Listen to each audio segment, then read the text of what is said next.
আজ আমরা জানব কিভাবে কাবাঘর ধ্বংস হবে।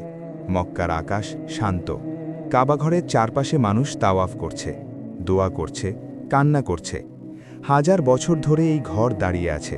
ঝড় এসেছে, যুদ্ধ এসেছে, রাজ্য বদলেছে, সাম্রাজ্য ভেঙে গেছে, কিন্তু কাবাঘর রয়ে গেছে অটুট। তবুও নবী মুহাম্মদ সাল্লাল্লাহু আলাইহি ওয়াসাল্লাম একদিন একটি বিস্ময়কর কথা বলেছিলেন। একদিন এই কাবাঘর ধ্বংস করা হবে। নবী সাল্লাল্লাহু আলাইহি ওয়াসাল্লাম বলেছেন, সেই সময়ে আবিসিনিয়ার একজন ব্যক্তি কাবা ধ্বংস করবে। সহিহ বুখারী। এই কথা আমাদের মনে প্রশ্ন জাগায়, কি সেই ব্যক্তি, কখন ঘটবে এই ঘটনা, আর কেন এমন হবে? কাবাঘর হল ইসলামের সবচেয়ে পবিত্র স্থান। এটি আল্লাহর ঘর। প্রতিদিন পৃথিবীর কোটি কোটি মুসলিম এই কাবার দিকেই মুখ করে নামাজ পড়ে। প্রতি বছর লক্ষ লক্ষ মানুষ হজ ও উমরা করতে আসে। আল্লাহ বলেন, নিশ্চয়ই মানুষের জন্য স্থাপিত প্রথম ঘর হল বাক্কায় অবস্থিত, যা বরকতময় এবং বিশ্ববাসীর জন্য হিদায়াত। সূরা আলে ইমরান ৩:৯৬। এই ঘর হাজার বছর ধরে মানুষকে আল্লাহর দিকে ডাকছে। কিন্তু কুরআন ও সহিহ হাদিসে উল্লেখ আছে, কিয়ামতের কাছাকাছি সময়ে এক ভয়ঙ্কর ঘটনা ঘটবে। কাবাঘর ধ্বংস করা হবে। আজ আমরা সেই বিষয়টি জানব। কাবাঘরের ইতিহাস। কাবাঘর প্রথম নির্মাণ করেছিলেন নবী ইব্রাহিম আলাইহিসসালাম এবং তার ছেলে ইসমাইল আলাইহিসসালাম। আল্লাহ বলেন, যখন ইব্রাহিম ও ইসমাইল কাবাঘরের ভিত্তি উঁচু করছিলেন, তারা বলছিলেন, হে আমাদের প্রতিপালক, আমাদের থেকে এটি কবুল করুন। সূরা আল বাকারা ২:১২৭। এই ঘর শুধু একটি স্থাপনা নয়, এটি তাওহীদের প্রতীক। এটি মানুষকে মনে করিয়ে দেয়, এক আল্লাহ ছাড়া আর কোনো উপাস্য নেই। হাজার বছর ধরে মুসলমানরা এই ঘরকে সম্মান করে এসেছে। কাবাকে ধ্বংস করার চেষ্টা। ইতিহাসে অনেকবার কাবাকে ধ্বংস করার চেষ্টা হয়েছে। সবচেয়ে বিখ্যাত ঘটনা হল আব্রাহার আক্রমণ।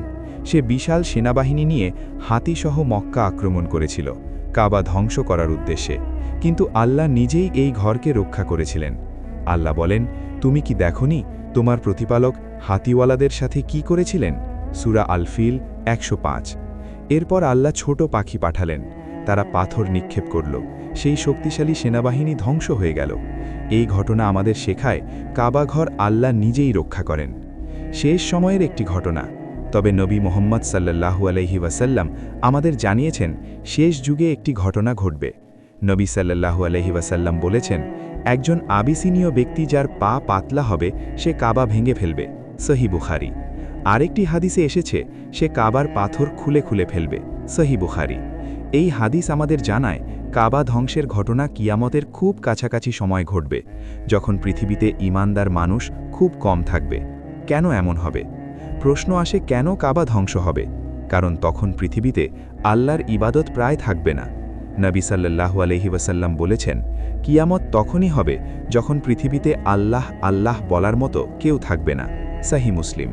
অর্থাৎ যখন মানুষ আল্লাহকে ভুলে যাবে, নামাজ ছেড়ে দেবে, তাওহীদ হারিয়ে যাবে, তখন পৃথিবীর অস্তিত্বের আর কোনো উদ্দেশ্য থাকবে না। আল্লাহ আমাদের বারবার স্মরণ করিয়ে দেন, এই পৃথিবী স্থায়ী নয়। আল্লাহ বলেন, পৃথিবীর ওপর যা কিছু আছে সবই ধ্বংস হয়ে যাবে। সূরা আর রহমান ৫৫-২৬। এই আয়াত আমাদের শেখায়, একদিন সব কিছু শেষ হবে। শহর শেষ হবে, সাম্রাজ্য শেষ হবে, এমনকি কাবাঘরও একদিন ধ্বংস হবে। কিন্তু একটি জিনিস থাকবে, আমাদের আমল। আজ আমরা কাবার ছবি দেখি, হজের ভিডিও দেখি, অনেকেই স্বপ্ন দেখে একদিন কাবা দেখবে। কিন্তু প্রশ্ন হলো, আমাদের হৃদয় কি কাবার মতো পবিত্র? আমরা কি সত্যিই আল্লাহকে ভালোবাসি?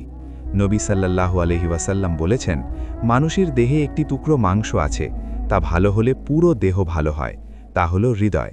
সহিহ বুখারী, সহিহ মুসলিম। তাই আসল বিষয় হলো আমাদের হৃদয়। একদিন আমরা সবাই এই পৃথিবী ছেড়ে চলে যাব।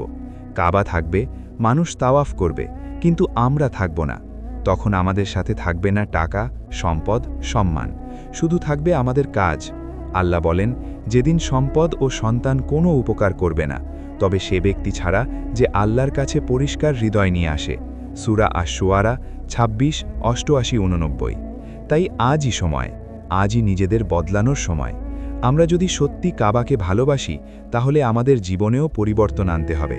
নামাজ ঠিক করতে হবে, গুনাহ ছাড়তে হবে, আল্লাহর দিকে ফিরে যেতে হবে, কারণ কিয়ামতের দিন আমাদের প্রত্যেককে জবাব দিতে হবে। হে আল্লাহ, আমাদের হৃদয়ে আপনার ঘরের ভালোবাসা দান করুন, আমাদের সঠিক পথে পরিচালিত করুন, আমাদের গুনাহগুলো ক্ষমা করুন, আমাদের হৃদয়কে পবিত্র করুন, আর কিয়ামতের দিন আমাদেরকে আপনার রহমতের ছায়ায় স্থান দিন। আমিন।